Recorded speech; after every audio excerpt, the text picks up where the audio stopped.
Halo Sobat Ambiar, balik lagi di channel Celengan Film. Semoga kalian saat melihat video ini dalam keadaan baik-baik saja. Kali ini kita membahas film yang berjudul Teacher Diary. Penasaran kan sama isi ceritanya? Eits, sebelum mulai, biar aku makin semangat, jangan lupa like, share, and subscribe ya. Oke, kita masuk ke alurnya. Kisah awal dibuka oleh seorang pria bernama Song. Dia mantan atlet gulat dan sedang mencoba melamar menjadi guru SD di sekolah Ban Gaeng Witaya. Kepala sekolah agak kesal melihat Song meledek salah satu murid. Kepala sekolah menegur dan memanggil Song agar masuk ke ruangannya. Song hanya tersenyum sambil meninggalkan siswa kecil itu.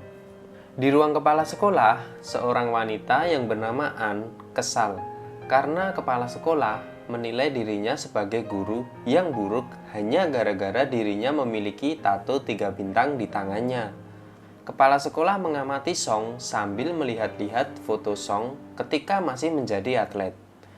Song mengiyakan saat kepala sekolah bertanya, apakah dulu Song adalah mantan atlet gulat?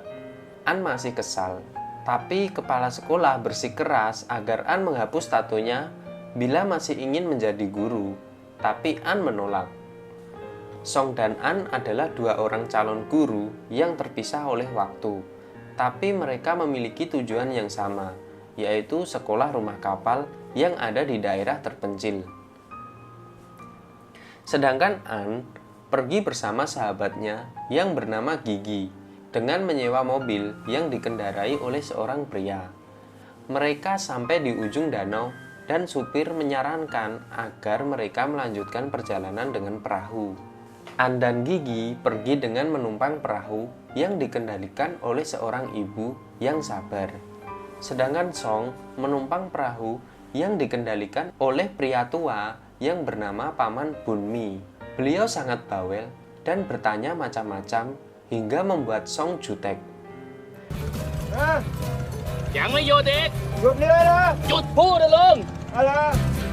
An bertanya pada ibu tentang susahnya sinyal telepon. Dan ibu menjawab kalau hari cerah pasti ada sinyal. Tapi masalahnya ibu itu tak yakin ada berapa hari yang cerah dalam setahun. Mereka, baik Song dan An, tiba di sekolah rumah kapal. Mereka berdua tersenyum penuh antusias melihat sekolah yang tak biasa itu dan mengajak An untuk berfoto bersama. Setelah fotonya jadi, Gigi tersipu sendiri dan meminta An yang menyimpan foto itu. Song membuka pintu. Dia menulis di papan tulis dengan kapur dan bergaya seperti sedang mengajar. Dia bersikap seolah meminta muridnya untuk mengeluarkan buku dan menulis. Kadang dia menegur murid yang nakal. Song tersenyum membayangkan bahwa dirinya akan segera menjadi guru. Dia iseng meraba bagian atas papan tulis dan dia menemukan sekotak kapur dan sebuah buku bersampul coklat. Song langsung menjerit ketakutan ketika melihat laba-laba yang sudah mati di balik diary itu. Song penasaran dan membuka buku itu. Ternyata itu diary milik An yang tertinggal di sana. Song membaca keluhan An tentang kondisi sekolah yang terpencil dan sepi itu. An mengibaratkan bila dia mati, pasti dia sudah akan reinkarnasi duluan sebelum orang-orang menemukan mayatnya. An kini bisa mengerti mengapa para guru langsung ketakutan saat kepala sekolah mengancam akan mengirim mereka ke tempat ini. Song agak ngeri dan langsung menutup diary itu dengan keras. Song duduk manis di kursi sambil menunggu kedatangan murid-muridnya, tapi dia malah tidur hingga terjatuh. Song keluar dan berteriak memanggil, tapi tak ada sahutan. Song mencoba menyibukkan diri dengan memotong kukunya dan menyirami tanaman. Song mulai bosan dan berniat pergi dengan menggunakan perahu. Tapi dia tak bisa mengendalikan perahunya hingga membuat tangannya terkilir. Song berteriak kesakitan tapi tak ada yang mendengarnya. Hal itu kian membuat Song stres dan menangis keras. Senja mulai datang, dan An menyalakan lampu agar bisa membantu Gigi yang kesulitan dengan keran air dari drum yang tersumbat. An menyarankan agar Gigi menarik kotoran di keran dengan jarinya. Tapi dia langsung menjerit saat bangkai cicak dan kotoran lainnya keluar dari keran itu. An kembali menulis bahwa semuanya terasa berat, dan dia tak yakin apakah dirinya kuat atau tidak. Semuanya serba terbatas. Tak ada air bersih, tak ada listrik, juga sinyal telepon. An bersyukur masih ada Gigi yang menemaninya sehingga tak terlalu kesepian. An merasa kangen dengan kehidupan di kota dan juga pacarnya. Paginya, Song tampak sudah membalut tangannya dengan perban dan menggendongnya dengan sarung. Dia berniat mengambil air, tapi sepertinya tersumbat. Song mencoba meniru trik An, yaitu dengan membersihkan kotoran di lubang keran. Dan air kembali mengalir dengan deras. Samar-samar Song mendengar suara perahu motor. Dia bergegas memanggil dan memukul apa saja agar orang dalam perahu itu melihat atau mendengarnya. Song bertanya tentang murid-murid di sekolahnya, dan ibu itu balik bertanya, apakah para murid itu tahu kalau sekolah itu sudah memiliki guru baru lagi?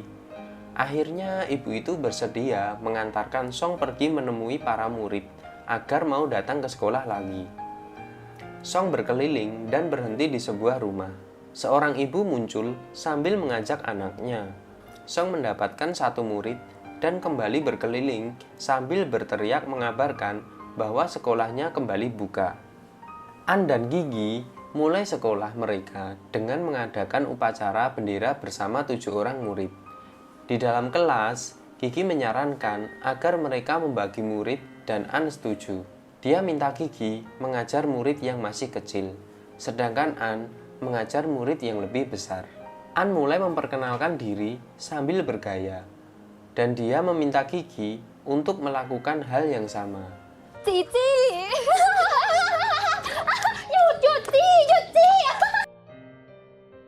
Song hanya terdiam heran melihat seorang murid memperkenalkan diri sambil bergaya.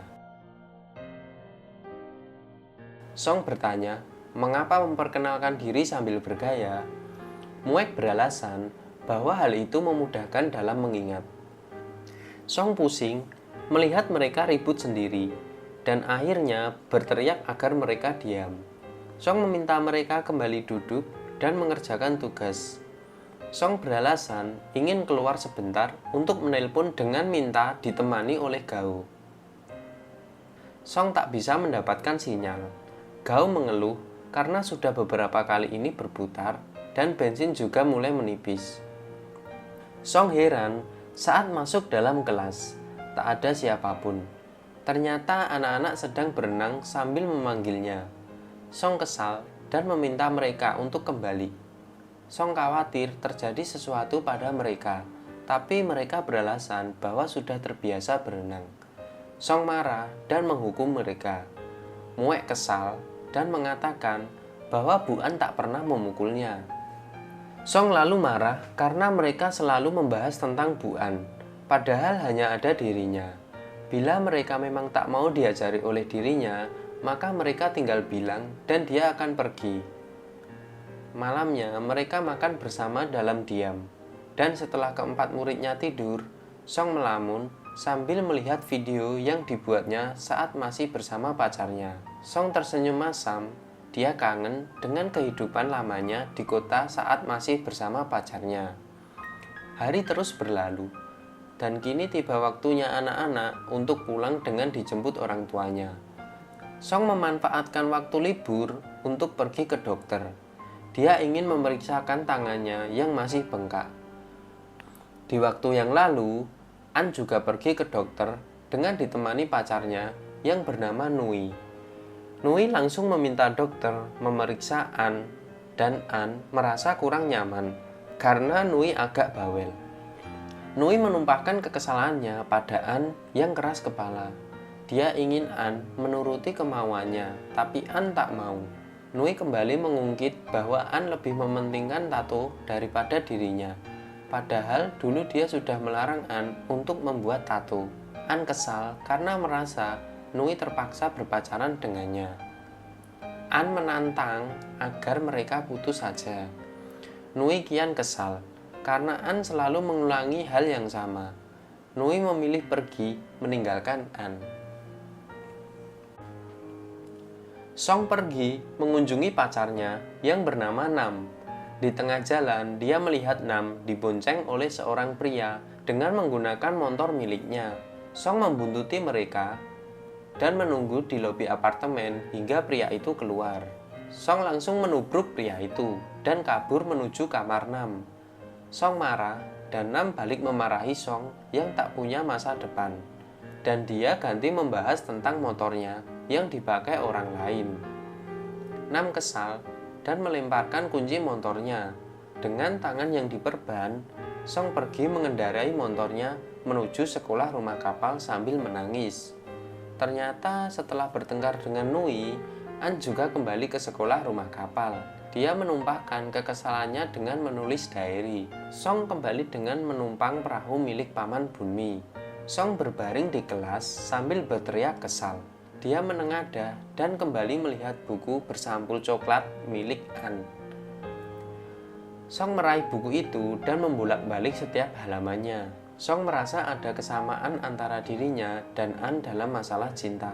Hal yang membuat Song tertarik adalah istilah SOG, yaitu sekolah orang galau. An mengenakan pelampung dan langsung terjun ke air sambil berteriak, begitu pula dengan Song yang mengendarai motornya ke arah air.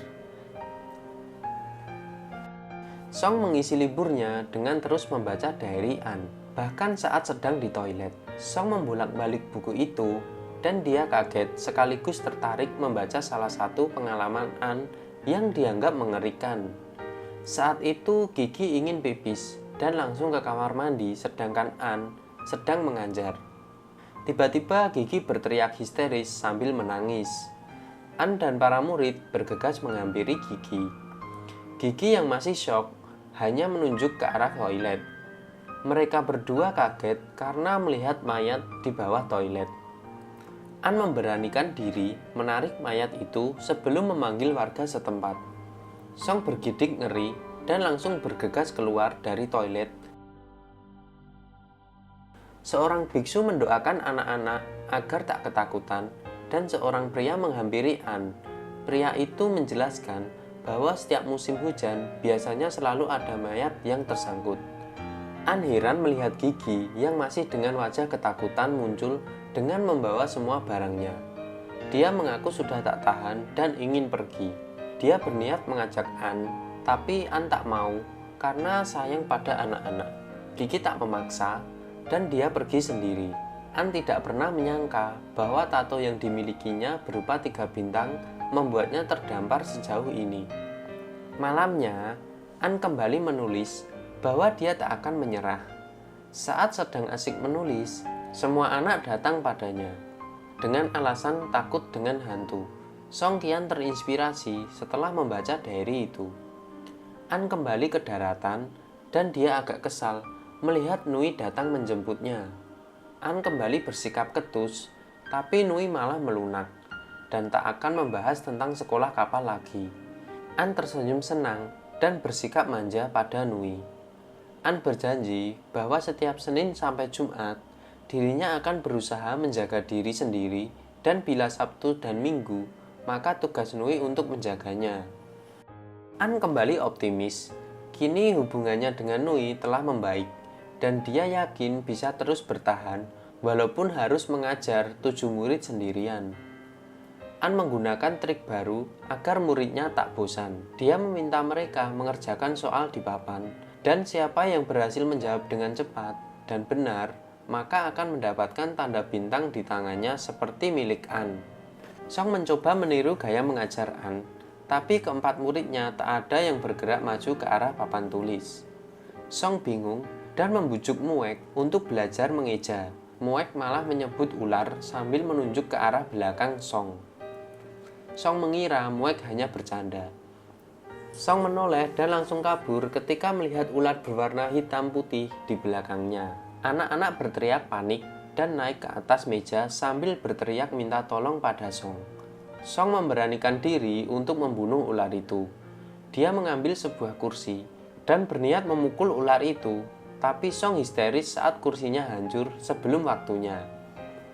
Anak-anak terus menyemangatinya, dan Song mengambil sebuah kayu bagian dari kursi yang hancur, lalu berteriak sambil memukuli ular itu dengan garang. Anak-anak bertepuk tangan sambil menyorakinya, dan Song tertawa senang. Tapi dia langsung histeris dan lemas ketika melihat lengannya ada bekas seperti gigitan ular. Muek memeriksa kayu yang baru saja dipegang Song, dan dia menegaskan bahwa ular itu tak menggigit Song. Mereka berebut ingin menulis sesuatu di perban yang membalut lengan Song. Song tersenyum melihat tulisan muridnya.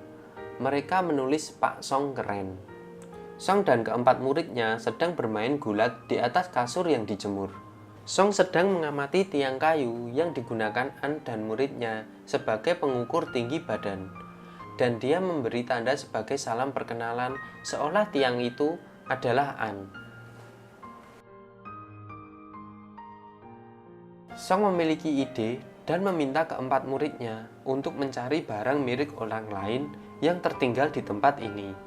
Song berharap menemukan sesuatu milik An selain diary. Tong menemukan foto Bu An, tapi Song langsung merebut foto itu. Song melihat foto itu dan bertanya, apakah itu fotonya Bu An? Tuna menjelaskan bahwa wanita itu adalah Bu Gigi, sedangkan Bu An hanya terlihat lengannya saja. Saat pelajaran, Song meminta keempat muridnya menggambar Bu An. Song ingin tahu apakah mereka masih mengingat Bu An atau tidak. Mereka mengangguk dan mulai menggambar. Song mengamati gambar Bu An yang telah dibuat mereka dan gambar Muek yang paling lucu. Dia sedikit grogi ketika Tuna berteriak sambil mengatakan Bu An sudah datang. Song bergegas keluar dan dia melihat Bu An sedang merapikan bajunya. Song mendekat sambil terus mengamati lengan Bu An yang bertato bintang. Dia ingin memastikan bahwa tak salah orang. Karena ceritanya sangat panjang, jadi nantikan di video selanjutnya untuk part keduanya. Terima kasih.